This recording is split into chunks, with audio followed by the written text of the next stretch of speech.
नमस्कार, मैं रवीश कुमार। जंगल जंगल बात चली है, पता चला है। चड्डी पहनकर लोकतंत्र खिला है, पता चला है। इस जोड़ घटाव के लिए गुलजार साहब से माफी, लेकिन वाकई यह दृश्य हैरान करने वाला है कि लोकतंत्र चड्डी पहनकर खिला खिला और खुला खुला घूमना चाहता है। 20 साल बाद जब विद्वान इन पंक्तियों की विवेचना करेंगे तब इस बात का उल्लेख अवश्य करेंगे कि एंकर ने लोकतंत्र को सूट बूट में क्यों नहीं देखा, चड्डी में क्यों देखा। यही नहीं, प्रस्तुत प्रस्तोता पर यह दोष लगेगा कि दिल्ली से दूरी और दिल से दूरी मिटाने वाली बैठक में कश्मीरी पंडितों का जिक्र तक नहीं आया, तो सबसे पहले उनका ही जिक्र क्यों किया। इसके उत्तर के लिए YouTube से कश्मीर पर गोदी मीडिया के किसी भी डिबेट का वीडियो निकालकर देखना होगा। आपको ज्यादातर डिबेट में कश्मीर की चर्चा में कश्मीरी पंडित भी मोर्चा संभाले मिलेंगे, उनके कोई ना कोई प्रतिनिधि, और उन्हीं के नाम से डिबेट में हवाबाजी होती मिलेगी। लेकिन धारा 370 हटाने के 2 साल बाद दिल्ली में पहली बैठक होती है और उसमें कश्मीरी पंडितों का अलग से राजनीतिक प्रतिनिधित्व नहीं होता है, उनका जिक्र तक नहीं होता। तब प्रस्तुत प्रस्तोता सबसे पहले जिक्र करता है। वैसे सूत्रों के हवाले से जो व्हाट्सएपीय सूचना पत्रकारों को भेजी गई, उसे देखकर मैं तुरंत ही समझ गया कि बैठक लोकतंत्र के लिए थी। लोकतंत्र is an entirely different topic in any political science, as we all know. You have to have certain degree of understanding to understand लोकतंत्रास। Having said that, अगर प्रधानमंत्री ने सूत्रों के नाम से भेजी गई उस सूचना का ड्राफ्ट देख लिया तो लिखने वाले का नंबर काट लेंगे। इतनी अहम बैठक की प्रेस रिलीज इतनी साधारण हो सकती है, मुझे हैरानी हुई। लगा कि किसी ने इतना ही कह दिया कि लोकतंत्र शब्द से प्रेस रिलीज भर देनी है। बट एनीवे, उसकी 4 पंक्तियां पढ़ रहा हूं। बैठक का मुख्य फोकस लोकतांत्रिक प्रक्रिया को मजबूत करना था। पीएम ने कहा कि हम जम्मू कश्मीर में लोकतांत्रिक प्रक्रिया के लिए पूरी तरह प्रतिबद्ध हैं। पीएम ने जमीनी स्तर पर लोकतंत्र को मजबूत करने और जम्मू कश्मीर के लोगों के साथ मिलकर काम करने की आवश्यकता पर जोर दिया ताकि उनका उत्थान सुनिश्चित हो सके। प्रधानमंत्री ने सभी प्रतिभागियों द्वारा समर्थित संविधान और लोकतंत्र के प्रति प्रतिबद्धता पर प्रसन्नता व्यक्त की। बताने की जरूरत नहीं है कि दूसरे संदर्भों में लोकतंत्र के हर सवाल और शंकाओं का मजाक उड़ाने वाले, नकारने वाले कौन हैं। वैसे लोकतंत्र तो तब भी मजबूत ही होगा जब राजनीतिक दलों को के नेताओं को जेल में डालकर कश्मीर में विकास परिषद का चुनाव कराया गया। तो आगे भी लोकतांत्रिक प्रक्रिया की बहाली उन नेताओं के बिना क्यों नहीं हो सकती थी। 2020 में बनी अपनी पार्टी के अल्ताफ बुखारी भी तो महबूबा मुफ्ती की पार्टी में थे, तो वह नया नेतृत्व कहां गया जिसे विकास परिषद के चुनाव के जरिए पैदा किया जा रहा था। तभी हमने कहा कि लोकतंत्र की बहाली की जगह कश्मीर को लेकर 2 ही चीज बेजोड़ हेडलाइन बनाती है, कश्मीरी पंडितों की वापसी और धारा 370 की नहीं होगी वापसी टाइप के हुंकार से, जो कल सुनाई ही नहीं दी।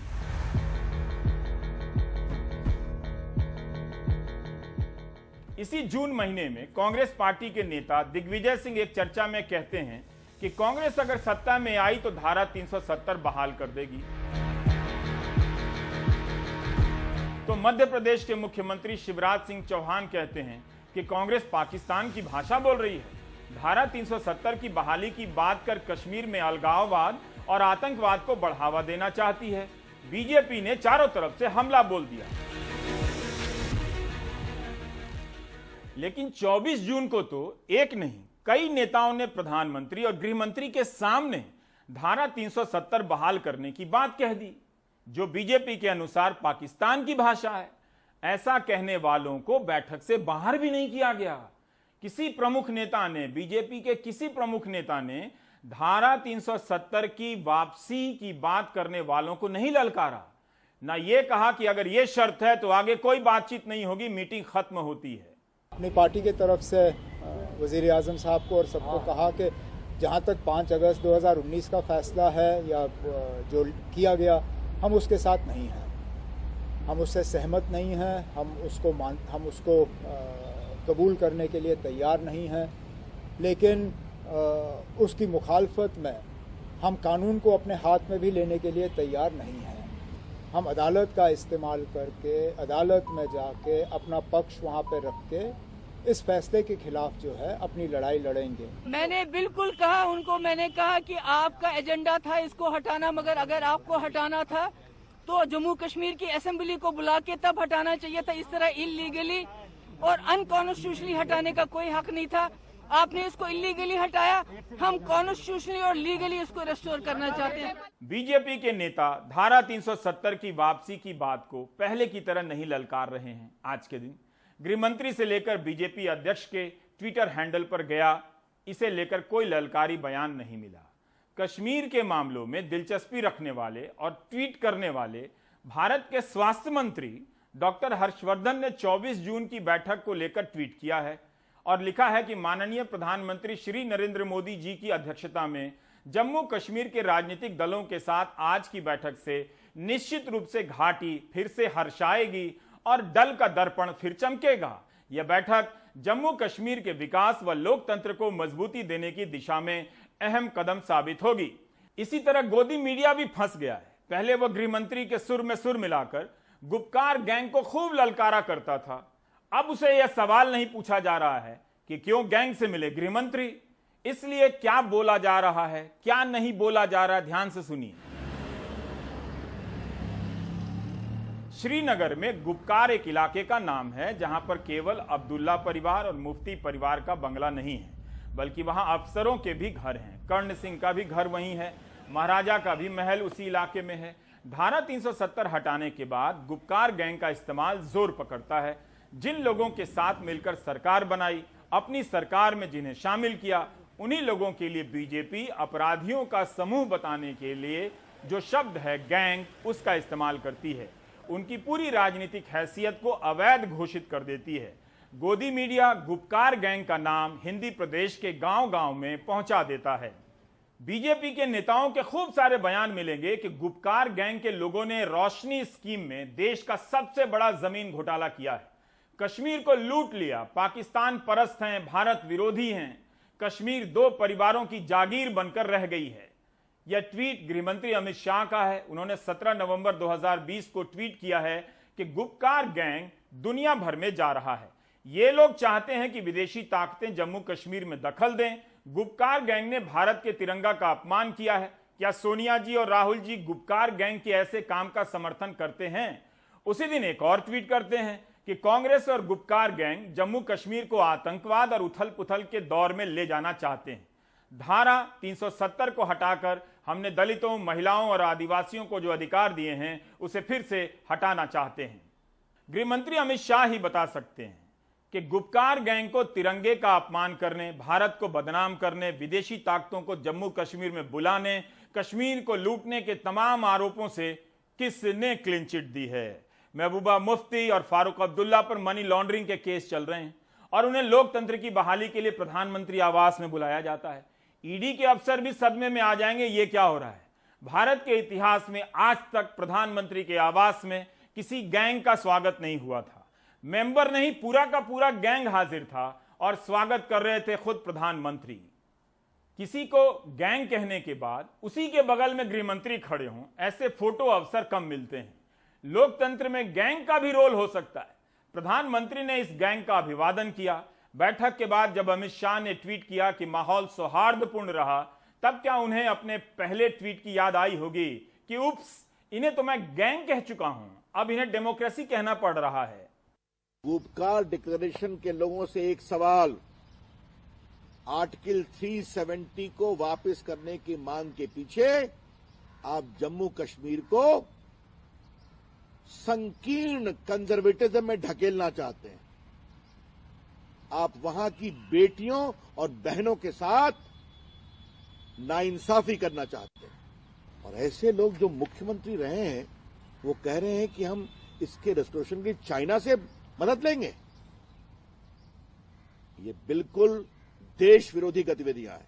भारत के किसान आहत हो सकते हैं कि जब दिल्ली से दूर के गैंग से प्रधानमंत्री मिल सकते हैं तो दिल्ली की सीमा पर बैठे अन्नदाताओं के गैंग से क्यों नहीं मिल रहे हैं। आंदोलनजीवी तो गैंग से फिर भी बेहतर होते होंगे। माने ऐसे क्वेश्चन किसानों के मन में अराइज हो सकते हैं, ये मैं कह रहा हूं। आपातकाल की बरसी मनाने वाली बीजेपी बता सकती है कि 2 साल पहले जो कश्मीर में हुआ वह क्या था, वो कौन सा काल था। पूरे कश्मीर को तालाबंदी में झोंकना क्या लोकतंत्र था?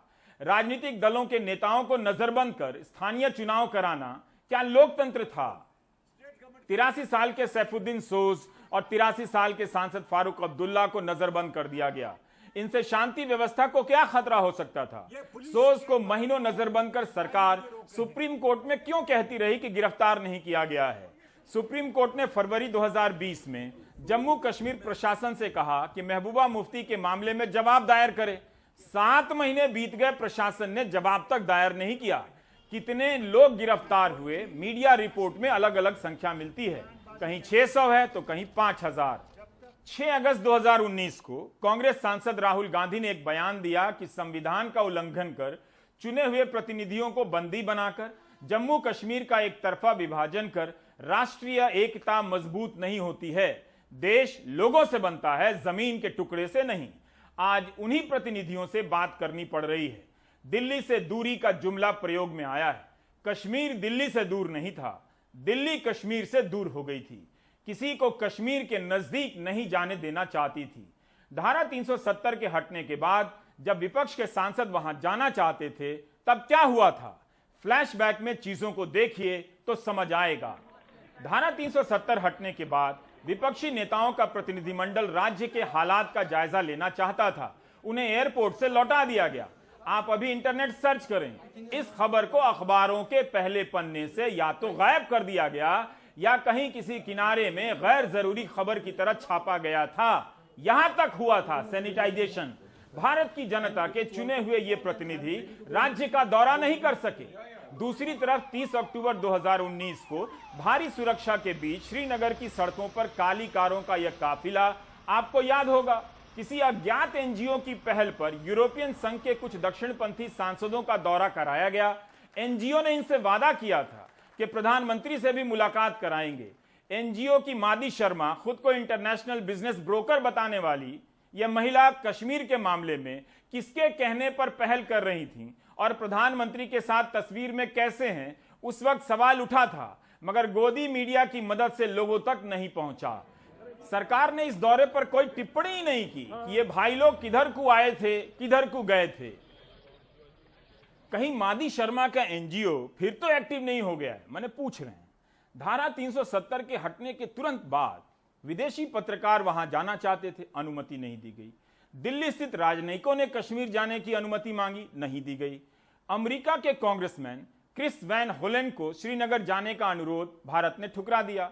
उस कश्मीर में एक एनजीओ यूरोपियन संघ के सांसदों का दौरा करा रहा है, भारी सुरक्षा के बीच, और गायब भी हो गया। जोक नहीं कह सकता इसे, क्योंकि मैं सीरियस टॉपिक पर बात कर रहा हूं। सीरियस। इस साल 21 फरवरी को यूरोपियन संघ के सांसदों का एक दूसरा दल कश्मीर का दौरा करके गया है। इस दौरे में यूरोपीय संघ के सांसद और उन देशों के राजदूत भी थे। इस दौरे पर विपक्ष ने तंज किया कि अपने सांसदों को जाने की इजाजत नहीं है, लेकिन विदेशी सांसदों को घुमाया जा रहा है। उमर अब्दुल्ला का ट्वीट था कि कश्मीर आने के लिए शुक्रिया, अगली बार अपने देश से असली सैलानी यानी पर्यटक भेजें। 24 जून की बैठक में प्रधानमंत्री ने कहा कि राजनीतिक मतभेद हो सकते हैं, लेकिन क्या उन्हें याद नहीं रहा होगा कि इसी वजह से विपक्षी दलों को कश्मीर का दौरा नहीं करने दिया गया। इसी साल अमित शाह का बयान है कि विपक्ष को इसलिए रोका गया कि मुद्दे का राजनीतिकरण करना चाहते थे। प्रधानमंत्री कह रहे हैं राजनीतिक मतभेद हो सकते हैं, अमित शाह कह रहे हैं राजनीतिकरण करना चाहते थे, इसलिए नहीं जाने दिया। हिंदू अखबार में सुहासिनी हैदर ने अपने लेख में जानना चाहा है कि जम्मू कश्मीर के नेताओं की बैठक के पीछे किस तरह के हालात जिम्मेदार हो सकते हैं। क्या कश्मीर के मुद्दे ने दुनिया के देशों में भारत के प्रभाव को कम किया है, जिसके कारण विदेश मंत्री को कई देशों की यात्राएं कर कश्मीर पर भारत के पक्ष को समझाना पड़ा है। तब भी अमेरिका, ब्रिटेन, यूरोपियन संघ की संसद में कश्मीर की चर्चा हो चुकी है। वहां की संसद में मानवाधिकार के हनन को लेकर विस्तार से चर्चा हुई है। ब्रिटेन के सांसदों ने मांग की है कि ब्रिटिश हुकूमत अपने प्रभाव का इस्तेमाल करे। अमेरिका की भूमिका की भी चर्चा हो रही है। सुहासिनी ने लिखा है कि अगस्त 2019 के बाद से संयुक्त राष्ट्र की सुरक्षा परिषद में 3 बार कश्मीर को लेकर चर्चा हो चुकी है। 1971 से कभी भी सुरक्षा परिषद में कश्मीर पर चर्चा नहीं हुई थी। फरवरी महीने में अमेरिकी विदेश मंत्रालय के दक्षिण और मध्य एशिया ब्यूरो ने ट्वीट किया कि जम्मू कश्मीर में 4G सेवा की बहाली का स्वागत करते हैं। स्थानीय लोगों के लिए यह बड़ा कदम है। हम आशा करते हैं कि जम्मू कश्मीर में राजनीतिक और आर्थिक प्रगति की प्रक्रिया जारी रहेगी। विदेश मंत्रालय के प्रवक्ता का बयान है कि मैं यह भी साफ कर देना चाहता हूं कि इस इलाके को लेकर अमेरिका की नीति में कोई बदलाव नहीं हुआ है। इस बैठक में कितना कश्मीर के लिए है, कितना यूपी के लिए है, कितना इंटरनेशनल छवि और कितना अमेरिका के लिए है, आने वाले दिनों में समीक्षा होती रहेगी।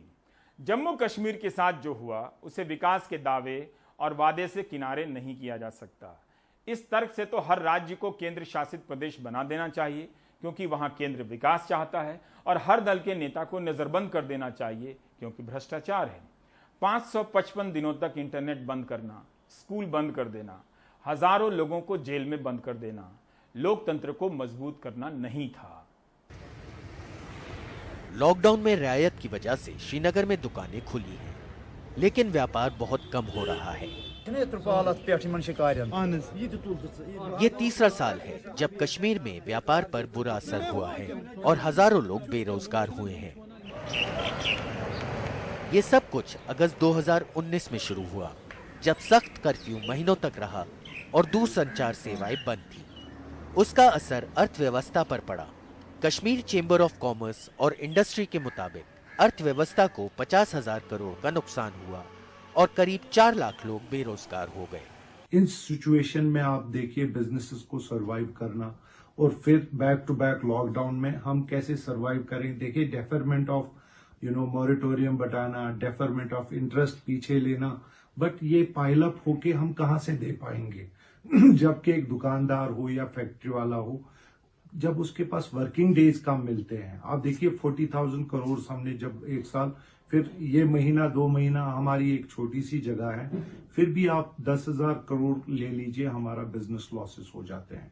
और इस दौरान जो ये 4-5 लाख लोग बेरोजगार हो जाते हैं, आपके स्किल लोग हैं। राज्य का दर्जा वापस लेने के करीब 2 साल बाद केंद्र ने फिर घाटी के नेताओं से संपर्क किया है, लेकिन इससे कई सवाल उठ रहे हैं। क्या प्रधानमंत्री नरेंद्र मोदी को यह महसूस हो रहा है कि उनका निर्णय जमीन पर काम नहीं कर रहा, या फिर अंतर्राष्ट्रीय मजबूरियों की वजह से उन्हें कश्मीरी नेताओं से मिलना पड़ रहा है? 5 अगस्त 2019 के फैसले ने जम्मू कश्मीर की तस्वीर और तकदीर भी बदल डाली है। विकास सिर्फ कागजों और सरकारी इश्तिहारों में नजर आ रहा है। जमीनी हकीकतें कुछ और कहानी बयान करते हैं। पिछले 22 महीनों से लोग बेयकीनी और बदहाली के दलदल में फंसे हैं। हजारों लोग रोजगार से हाथ धो बैठे हैं। हजारों लोगों को जेल जाना पड़ा। दुनिया के लंबे तरीन इंटरनेट ब्लॉकेड से कश्मीर को गुजरना पड़ा। इस दौरान कश्मीर को बहुत कुछ सहना पड़ा है। सरकार के सामने चुनौती इस सौतेलेपन के एहसास को दूर करने की है। हाल ही में गांदरबल में एक शख्स साजिद रशीद सैफी को बस इसलिए गिरफ्तार कर लिया गया कि उसने गांदरबल के डीएम को बाहरी बताया था। तेज इंटरनेट इस साल फरवरी में जम्मू कश्मीर में बहाल किया गया। 18 महीने तक तेज इंटरनेट को सस्पेंड रखा गया था। इंटरनेट पर बैन पर अजीब तरह की दलीलें सामने आती रहीं। जैसे डिस्ट्रिक्ट डेवलपमेंट काउंसिल के चुनाव के वक्त गृह सचिव ने कहा कि आतंकवादी और वो लोग जो शांति के विरोधी हैं गड़बड़ी कर सकते हैं। सफल चुनाव और भारी संख्या में लोगों की भागीदारी के बाद भी बैन को बढ़ा दिया गया। इस बार कहा गया कि सफल चुनाव होने की वजह से वो तत्व बेचैन हैं जो शांति के दुश्मन हैं। इस तरह के फैसले लगातार आते रहे और कश्मीर में दुनिया का सबसे लंबा इंटरनेट शटडाउन हुआ जो 555 दिन तक चला। बिफोर अगस्त 19 हमारे डेली ऑर्डर्स ऑलमोस्ट 80 to 100 जाते थे कश्मीर के और रेस्ट ऑफ इंडिया के। फिर जब जैसे ही अगस्त 19 हुआ तो अब्रप्टली इंटरनेट शट डाउन हो गया और कर्फ्यू लग गया। तो फॉर 3 months हमारे ऑर्डर्स 100 to 0 हो गए। रेस्ट ऑफ द इंडिया के यूजर्स थे वो हमें कॉल्स पे कॉल्स करने लगे कि हमारे ऑर्डर्स का क्या हुआ। फॉर अगस्त सितंबर अक्टूबर उनके ऑर्डर्स आते रहे थे, बट हमें तो बिल्कुल भी पता नहीं थी। उनकी पेमेंट्स भी हो रही थी बट हम यहाँ से प्रोसेस नहीं कर पा रहे थे। तो फॉर हमारा इमीडिएट स्टेप था कि उनके ऑर्डर्स हम प्रोसेस कर पाए, जो कि कुछ हद तक हमने किए और मोस्टली तो वो कैंसिल ही करने पड़े। आफ्टर फॉर ऑलमोस्ट 3 months जब कॉलिंग फैसिलिटी आ गई, SMS आ गई, तो हमने रिज्यूम कर लिया। बट SMS के थ्रू ही ऑर्डर्स ले रहे थे एंड कॉलिंग के जरिए ऑर्डर्स ले रहे थे, बट उसमें तो बहुत प्रॉब्लम आ रही थी। हमारी आधी टीम को दिल्ली जाना पड़ा ताकि वो वहां से हमें ऑर्डर्स बता पाए और हम यहाँ प्रोसेस कर पाए। रोजगार देने का वादा भी अधूरा रहा। पिछले 2 साल में सरकार ने सरकारी नौकरों के लिए फॉर्म भरने वालों से 54 करोड़ रुपए लिए। अधिकारी कहते हैं कि वो 12,500 नौकरियों को अंतिम रूप दे रहे हैं और लिस्ट जारी करने में 1 महीने का वक्त और लगेगा। अगर सरकार की पिछले 2 साल में सफलता की बात करें तो 100 नए कॉलेज की शुरुआत हुई, लेकिन इनके लिए इमारतें नहीं बनाई गईं, न ही शिक्षकों की नियुक्ति की गई। राजनीतिक नेताओं का कहना है कि उन्हें नहीं पता प्रधानमंत्री ने ऑल पार्टी मीटिंग क्यों बुलाई। हालांकि इससे बातचीत के दरवाजे खुले हैं, लेकिन इसकी कोई गारंटी नहीं कि ये बातचीत कहां तक आगे जाएगी। अंदाजा करें, लाखों बच्चे 18 महीने तक ऑनलाइन क्लासेस नहीं ले पाए क्योंकि हाई स्पीड इंटरनेट पर कश्मीर में पाबंदी थी। ये बच्चे स्कूल भी ना जा सके क्योंकि पहले कर्फ्यू की वजह से, उसके बाद कोरोना लॉकडाउन की वजह से स्कूल बंद रहे। अब सिर्फ फरवरी से यहाँ हाई स्पीड इंटरनेट चालू हो चुका है और अब बच्चे ऑनलाइन क्लासेस ले सकते हैं, लेकिन इस दौरान हर एक को मुसीबतों से गुजरना पड़ा। यहाँ की तालीम और यहाँ की तिजारत दोनों पे बहुत ही बुरा असर पड़ा है। 9 अगस्त 2019 को रॉयटर की एक रिपोर्ट के अनुसार कश्मीर में अंग्रेजी और उर्दू के छोटे बड़े 180 अखबार निकल रहे थे, सब बंद हो गए। केवल 5 का प्रकाशन होता रहा। जो छप रहे थे उनमें सरकार की वाहवाही होती रही। बहुत से अखबारों ने संपादकीय लिखना बंद कर दिया। कश्मीर टाइम्स की अनुराधा भसीन सुप्रीम कोर्ट गई कि इंटरनेट से बैन हटा लिया जाए ताकि प्रेस अपना काम कर सके। तब प्रेस काउंसिल ऑफ इंडिया ने लिखित हलफनामा देकर इंटरनेट पर बैन का समर्थन किया था। कहा था कि भारत की एकता और अखंडता के लिए इंटरनेट पर प्रतिबंध सही है। अमित शाह ने कहा था कि टेलीफोन का ना होना मानवाधिकार का उल्लंघन नहीं है। पत्रकारों के लिए मीडिया सेंटर में सिर्फ एक फोन था, एक फोन। हमारे सहयोगी नजीर ने प्राइम टाइम के लिए उस वक्त दिखाया भी था कि कश्मीर के लिए रिपोर्टिंग करना कितना मुश्किल हो गया है। इंटरनेट बैन के बाद कश्मीर में पत्रकारिता का पूरा दारोमदार सरकार की तरफ से चलाए जाने वाले इस मीडिया फैसिलिटेशन सेंटर पे है। यहाँ हर रोज 200 से 250 पत्रकार यहाँ आते हैं, अपनी स्टोरीज फाइल करते हैं, क्योंकि यहीं से वही वो जगह है जहाँ इंटरनेट फैसिलिटी मिलती है ताकि वो अपनी स्टोरीज ईमेल करें, यहाँ से फोटोज अपलोड करें या जो कुछ डाउनलोड करना हो। यहाँ ये जो कंप्यूटर्स हैं सिर्फ डाउनलोडिंग के लिए रखे गए हैं, क्योंकि पत्रकारों के जो अपने दफ्तर हैं वो लाइफलेस रूम्स बन गए हैं। वहाँ कुछ वो काम नहीं कर पाते हैं क्योंकि जहाँ इंटरनेट नहीं हो, ब्रॉडबैंड नहीं चल रहा है या लीज लाइंस, वहाँ काम क्या करें। तो हर दिन दर्जनों जो जर्नलिस्ट हैं, यहाँ पत्रकार यहाँ आते हैं। पल्स पोलियो की तरह उनको भी यहाँ इंटरनेट के डोजेस दिए जाते हैं ताकि वो अपनी बारी का इंतजार करें यहाँ और फिर इंटरनेट का कुछ देर के लिए इस्तेमाल करें। By the time we are able to send the information, वो स्टेल हो चुकी होती है। आजकल मतलब वो जमाना नहीं रहा है कि आप इंफॉर्मेशन विद होल्ड कर सके। इंटरनेट के जरिए हम जो हमारे पास फैसिलिटी होती थी तो हम भी कंपटीशन में थे। हम विद इन नो टाइम जो है आगे डिसमिनेट करने के लिए अपने हेड ऑफिस। क्या आप करते हैं? अभी हम यहाँ पे टाइप करते हैं। आप जैसे देख रहे हैं कि मैंने यहाँ पे आज की जो स्टोरी टाइप करके रखी है और अब मैं ये सेव। क्या करोगे आप? ये मेरे पास ये पेन ड्राइव है, इस पे मैं सेव करके ये ले जाऊंगा मीडिया सेंटर जो सरकार ने खोला है। वहाँ पे 7-8 कंप्यूटर रखे हैं, टर्मिनल रखे हैं जहाँ पे इंटरनेट फैसिलिटी अवेलेबल है। वहाँ जाके भी कोई श्योरिटी नहीं है कि मैं जाऊंगा और मेरे लिए वहाँ एक टर्मिनल वेट कर रहा होगा। सिर्फ बता रहा हूं कि 24 जून की बैठक से पहले जम्मू कश्मीर में लोकतंत्र की प्रक्रिया किस तरह से मजबूत की जा रही थी। कांग्रेस ने मांग की है कि पहले राज्य की बहाली हो, फिर चुनाव हो। कश्मीर के लोग इस बैठक को किस तरह से देख रहे हैं, नजीर ने कुछ लोगों से बातें की हैं। हालात बदतरीन से बदतरीन होते जा रहे हैं जी, कर्जा चढ़ रहा है जी।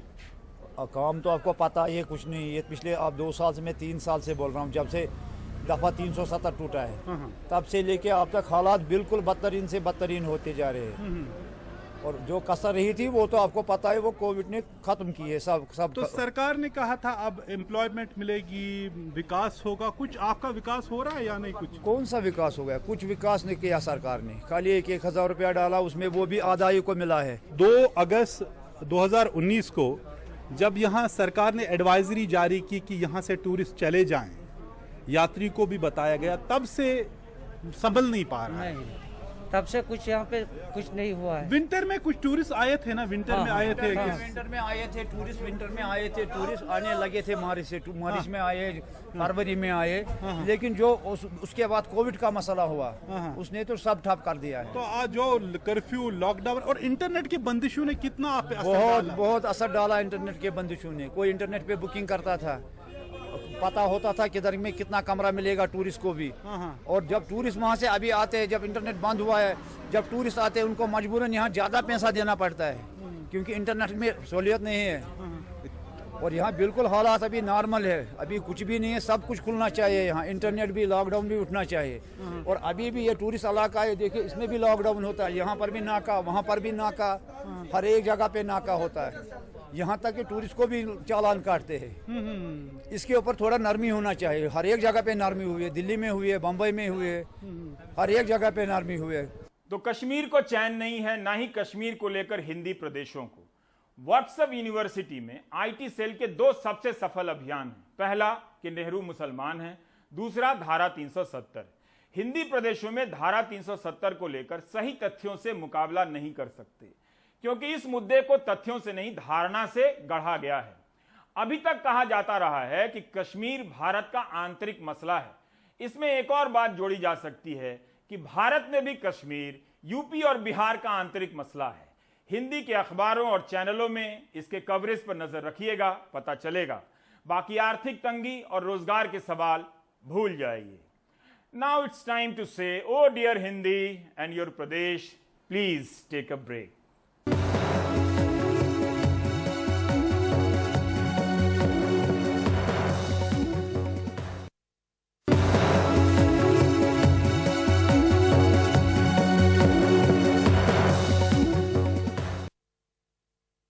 बाहरी दिल्ली के 14 गांवों में 100% टीकाकरण के लिए एक अनोखी प्रतियोगिता चल रही है।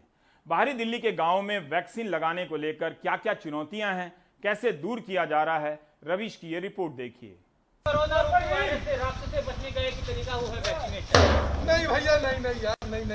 क्यों भाई वैक्सीन नहीं लगवाऊंगा यार। क्यों नहीं? अरे मेरे पड़ोसी ने लगवाई थी, उसको बुखार हो गया था यार, मेरे को बुखार हो जाएगा ना खासता। बाहरी दिल्ली के पंजाब खोड़ गांव में एक नुक्कड़ नाटक के जरिए लोगों को टीकाकरण के प्रति जागरूक बनाया जा रहा है। अच्छा, आपको खुदा ना खास्ता कोविड हो भी गया, कोरोना हो भी गया, तो इतना गंभीर नहीं होगा कि आपकी मौत हो जाए। गांव के सबसे बुजुर्ग शख्स सतबीर सिंह भी सबको समझा रहे हैं। अब रही बात ये कि जो तीसरी बीमारी आने वाली है, उसके लिए हमने क्या करना है, सब ने अपना ये टीका लगवाना है। 2 गज की दूरी अभी भी है जरूरी। वैक्सीन लगवाने के लिए लोगों को यहाँ शपथ भी दिलाई जा रही है। अपने आस पड़ोस और गली में सबको जागरूक करेंगे कि वो समय पे अपनी वैक्सीन लगवाएं और गांव को कोरोना मुक्त कराएं। इन 15 गांवों में सबसे पहले जो 100% वैक्सीनेट गांव होगा उसको इनाम भी दिया जाएगा। तो एक तरीके का अभियान चलाया जा रहा है, प्रतियोगिता चलाई जा रही है गांवों के बीच में कि कौन सबसे पहले 100% वैक्सीनेट होता है। लेकिन टीके के सामने सबसे बड़ी चुनौती अफवाह है। इसे दूर करने के लिए जिला प्रशासन की टीमें अब गांव में घर घर जा रही हैं। हम भी एक ऐसी टीम के साथ चल पड़े।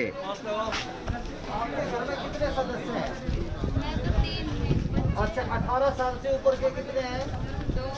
तो आप लोगों ने क्या वैक्सीनेशन कराया है? कब करवाएंगे? प्लान किया है कुछ? अब रजिस्ट्रेशन की आवश्यकता नहीं, और जो आपको वहाँ पे अच्छे से वैक्सीनेट किया जाएगा, यानी टीकाकरण किया जाएगा। ये गांव के लोगों को वैक्सीन लगवाने के लिए राजी कर रही हैं, लेकिन जितने लोग उतनी ही तरह की अफवाहें। कुछ सुनाई पड़ा है क्या हिचकिचाहट के इस बात को लेकर? कुछ सुना है आपने क्या कि वैक्सीन लगवाने से ये होता है वो होता है, इसी वजह से नहीं लगवाया? थोड़ा भाई को खत्म हो गया, वो हो गया ऐसे, डर के मारे नहीं लगवाया। अच्छा, डर के मारे। टीम के साथ वैक्सीन लगवा चुके कुछ ग्रामीण भी हैं, ताकि लोगों का भ्रम दूर हो सके। अरे मैंने लगवा रखा है जी, मैं आपके सामने घूम रहा हूँ। मेरी तो मदर डेयरी, मेरे तो आप सब लोग जानते हो ना, पूरी कॉलोनी का पूरा क्षेत्र मेरे को जानता है कि मदर डेयरी और पंडित जी वाले हैं वहाँ पे। तो मैंने मेरी मिसेज ने लगवा किया, अब बच्चों को बनेगा, बच्चों को लगाएंगे। ग्रामवासियों से निवेदन ये है कि आपके गांव पंजाब कोड में 18 साल से प्लस वाले को वैक्सीन लगाया जा रहा है। प्रशासन अब ये भी सर्वे कर रहा है कि कंझावला तहसील के 14 गाँव में कितने फीसदी लोगों को वैक्सीन लग चुके हैं। प्रशासन का इरादा है इन गांवों में स्थानीय लोगों की मदद से 1 महीने के भीतर 100% टीकाकरण का एनकरेज करने के लिए हमने यहाँ पे एक कोरोना मुक्त गांव अभियान शुरू करा है। इसके तहत हमने 14 गांव सेलेक्ट करे हैं जिनका हम कंपटीशन करवा रहे हैं कि जिस भी गांव में मैक्सिमम वैक्सीनेशन होता है प्रोपोर्शन के हिसाब से कि पूरी आबादी में से कितने एलिजिबल 18+ पॉपुलेशन का वैक्सीनेशन हुआ है, इस गांव को कट ऑफ डेट हमने रखी है 31 जुलाई की, and at the end of the cut off date वो गांव को विजेता घोषित किया जाएगा और उसी गांव को यहाँ पे फेलिसिटेट किया जाएगा, सम्मानित किया जाएगा प्रशासन के द्वारा, और गांव की इस अचीवमेंट को बताते हुए एक बोर्ड लगवाया जाएगा गांव के बाहर। प्रशासन ने अपनी इस मुहिम में गांव के बड़े बुजुर्गों को भी शामिल किया है, जिसके चलते अब टीका केंद्रों पर टीका लगवाने वालों की संख्या भी बढ़ रही है। दिल्ली से शशिकांत के साथ रवीश रंजन शुक्ला, NDTV इंडिया।